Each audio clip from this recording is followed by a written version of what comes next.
లాస్యం అంటే ఆ మాట చెప్తున్నప్పుడు నేను పరమప్రసన్నంగా చెప్పా. ఇదే నేను వీరభద్రోత్పత్తో వీరభద్రుడు దక్షయజ్ఞాన్ని ధ్వంసం చేయడమో అటువంటి విషయం గురించి ప్రస్తావన చేస్తున్నాను అనుకోండి, నా కంఠం కొంచెం వ్యగ్రతని పుంజుకుంటుంది. ఆ పద్యాలలో ఉండేటటువంటి భావనని దృష్టిలో పెట్టుకొని ఆ విషయాన్ని చెప్పేటప్పుడు నేను అందులో మమేకమైతే ఆ వీరభద్రుడి యొక్క తాండవం ఎలా ఉంటుందో దానికి అనుగుణంగా నా ముఖంలో వ్యగ్రత కనపడుతుంది. అప్పుడు నా శరీరం కూడా అంత ఆవేశంతో కదులుతుంది, కంఠనాళములు పైకి ఉబుకుతాయి. అది ఆ అభివ్యక్తమైనటువంటి లక్షణం లాస్యం. పైన కదిలినటువంటి శరీరావయవములు తాండవం. ఇది ఒక్కొక్కసారి మనలో ఉన్న భావన వలనే కలగక్కర్లేదు, బయట వాటి వలన పొందిన భావన వలన కూడా లాస్యతాండవములు ఉంటాయి.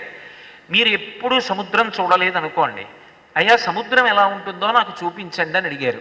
నేను మిమ్మల్ని విశాఖపట్నం తీసుకెళ్ళి మీకు సముద్రం చూపిస్తానండి అని, ఇంకా సముద్రానికి చాలా దగ్గరగా మీరు వచ్చేసారనేటప్పుడే మీ కళ్ళకి గంతలు కట్టి సముద్రపుటుడికి తీసుకెళ్ళి నించోపెట్టి అకస్మాత్తుగా నేను కళ్ళకి కట్టినటువంటి గంతలు విప్పేసి అదిగో సముద్రం చూడండి అన్నాను అనుకోండి, అంత నీరు, అగాధం, అన్ని కెరటాలు, ఆ ఘోష, ఆ గాంభీర్యం పూర్వం జీవితంలో మీరు చూడలేదు.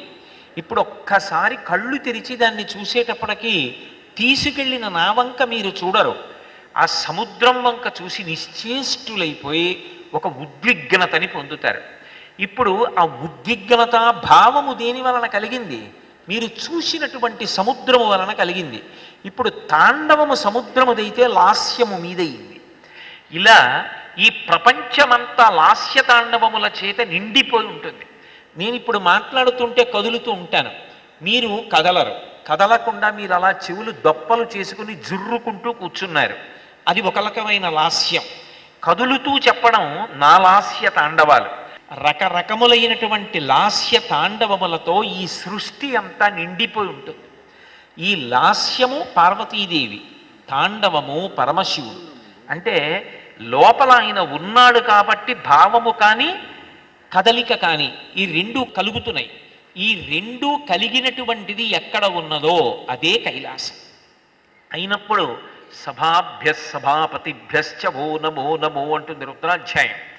సభ సభాపతి ఇద్దరూ కలిస్తే అదే కైలాసం, అదే శివస్వరూపం. ఇప్పుడు కైలాసము లేనిది, కైలాసము కానిది ఎక్కడుంది నాకు చెప్పండి? పైకి జీవులు కనపడుతూ ఉంటారు, పైకి మనుష్యులు కనపడుతూ ఉంటారు, కానీ లాస్యతాండవముల ద్వారా వాళ్ళ వాళ్ళ భావాలు ప్రకటనమవుతూ ఉంటాయి. అయినప్పుడు ఈ కేళీ సమాహార స్వరూపంగా అంతటా శంకరుడున్నాడు, ఆయన లేని ప్రదేశమేం లేదు. శివుడు అంటే అంతటా నిండిపోయి ఉంటాడు. మరి కంటికి ఎందుకండి కనపడడం అంటే నెయ్యి ఎక్కడుంది? పాలలోనే ఉంది. పాలలో ఉన్న నెయ్యి మీకు కనపడుతుందా? పాలు తీసుకురావాలి, వాటిని బాగా కాచాలి, అవి పైకి పొంగుతున్నప్పుడు కాసిని నీళ్లు చేర్చి మళ్ళీ వెనక్కి వెళ్ళేటట్టు చెయ్యాలి, గిన్నె తీసి పక్కన పెట్టాలి, ఎర్రటి తట్టు కట్టిన తరువాత పెరుగు చేర్చాలి, కదపకుండా కొన్ని గంటలు ఉంచాలి, పెరుగు అయిన తరువాత అందులో కవ్వం దింపాలి, గిన్నె కదిలిపోకుండా జాగ్రత్తగా కవ్వంతో పెరుగుని చిలకాలి, చిరికిన తరువాత అది మజ్జిగవ్వాలి, మజ్జిగలోంచి వెన్న పైకి రావాలి, పైకి వచ్చిన వెన్న తీసి గిన్నెలో పెట్టాలి, గిన్నె తీసుకెళ్ళి పొయ్యి మీద పెట్టి ఇప్పుడు వెన్న కాస్తే వెన్నలోంచి నెయ్యి వచ్చింది. ఇప్పుడు వచ్చిన నెయ్యి పాలలో కన్నా భిన్నంగా ఉందా? పాలలో ఉన్న నెయ్యి ఇప్పుడు పైకి వచ్చింది, కానీ పాలలో ఉన్న నెయ్యి చూడ్డానికి కంటికి కనపడుతోందా? నువ్వు కొంత పరిశ్రమ చేస్తే కనపడుతుంది. విశ్వేశ్వరుడు ఎక్కడ కనపడతాడు? విశ్వమునందే కనపడతాడు. బంగారం ఎక్కడ కనపడుతుంది? నగలలోనే కనపడుతుంది. మట్టి ఎక్కడ కనపడుతుంది? పాలికలు ప్రమిదలలోనే కనపడింది. శివుడు ఎక్కడ కనపడతాడు? విశ్వనాథుడైనటువంటి వాడు, విశ్వేశ్వరుడైన వాడు విశ్వమునందే కనపడతాడు. చూడగలిగిన జ్ఞానం ఆవిర్భవించిన తరువాత కొంత పరిశ్రమ చేస్తే పాలలో నెయ్యి పైకి ఎలా వచ్చిందో అలాగే కొంత సాధన చేస్తే ఈ విశ్వమునందు విశ్వనాథుడు కనపడతాడు. ఆ విశ్వనాథుడు ఎప్పుడు కనపడ్డాడో అప్పుడు వీడిక పశువు కాడు, జీవుడు కాడు, వీడు విశ్వనాథుడే అయినాడు. అందుకే ఎవడు బ్రహ్మమును తెలుసుకున్నాడో వాడు బ్రహ్మమగుచున్నాడు అంది వేదం. బ్రహ్మవిత్ బ్రహ్మైవ భవతి. బ్రహ్మమును తెలుసుకున్నవాడు బ్రహ్మమే అగుచున్నాడు. కాబట్టి ఇప్పుడు శివుడు ఎక్కడున్నాడు? అంతటా ఉన్నాడు. ఇప్పుడు కైలాసం అనేటటువంటిది యథార్థమునకు అంతటా విస్తరించి ఉన్నది. కానీ ప్రారంభంలో బాగా అర్థం అవ్వడం కోసమని ఆయన ఒకచోట ఉన్నాడని, అక్కడ తాండవం చేస్తాడని చెప్తారు. మొత్తం మూలశక్తిగా ఒక చోట ఆవిర్భవించి స్థూల స్వరూపంతో ఆయన అందరి యొక్క మొరలు వింటూ దర్శనమిచ్చినప్పుడు అందరూ చూడడానికి వీలుగా ఒక రూపాన్ని పొంది చెరించాలనుకున్నప్పుడు ఒక ప్రదేశాన్ని ఎంచుకోవచ్చు. అది ఆయన ఇష్టం. ఎందుకంటే వేదమే అంగీకరించింది. అజాయమానో బహుధా విజాయతే అంది. అసలు ఒక రూపాన్ని పొందవలసిన అవసరం లేనివాడు, ఒకలా పుట్టవలసిన అవసరం లేనివాడు అనేక రూపములను పొందుతున్నాడు.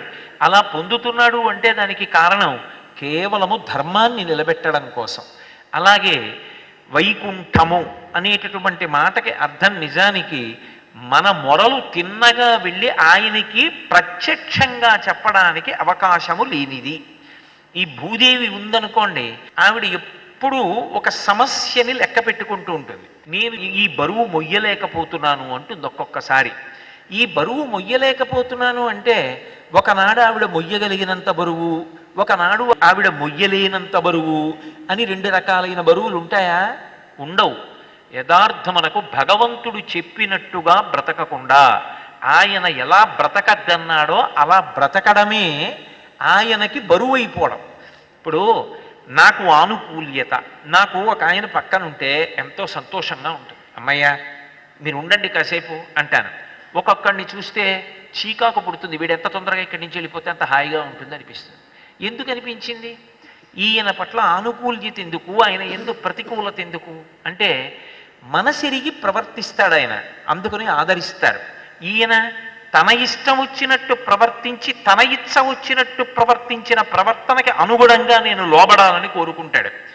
అది నాకు ఇచ్చగించలేదనుకోండి, నాకు ప్రతికూలత ఏర్పడుతుంది. అప్పుడు నాకు బరువు అవుతాడు ఆయన. నేను ఎత్తుకున్నానని కాదు, నాకు మనసులో అయిష్టత ఏర్పడింది. భూదేవికి ఎప్పుడు బరువు అంటే ఏదో 80 కేజీలు 90 కేజీలు అని బరువు కాదు. భగవంతుడు చెప్పినట్టుగా కాకుండా నా ఇష్టం వచ్చినట్టు బ్రతుకుతానని బ్రతుకుతున్న వాళ్ళు ఎక్కువైపోతే ఆవిడికి బరువుగా అనిపిస్తుంది. అప్పుడు ఆవిడ విష్ణువుతో మొరపెట్టుకుంటుంది. ఆయన స్థితికార శక్తి. అయా మీరు వచ్చి రక్షణ చెయ్యండి అని అడుగుతుంది. అంటే ఇంతమంది ఉంటారని కాదు, ఉన్నది ఒక్కటే పదార్థం స్థితి చేసినప్పుడు విష్ణువుగా ప్రకాశిస్తుంది. 3 మూర్తులకును 3 లోకములకు 3 కాలములకు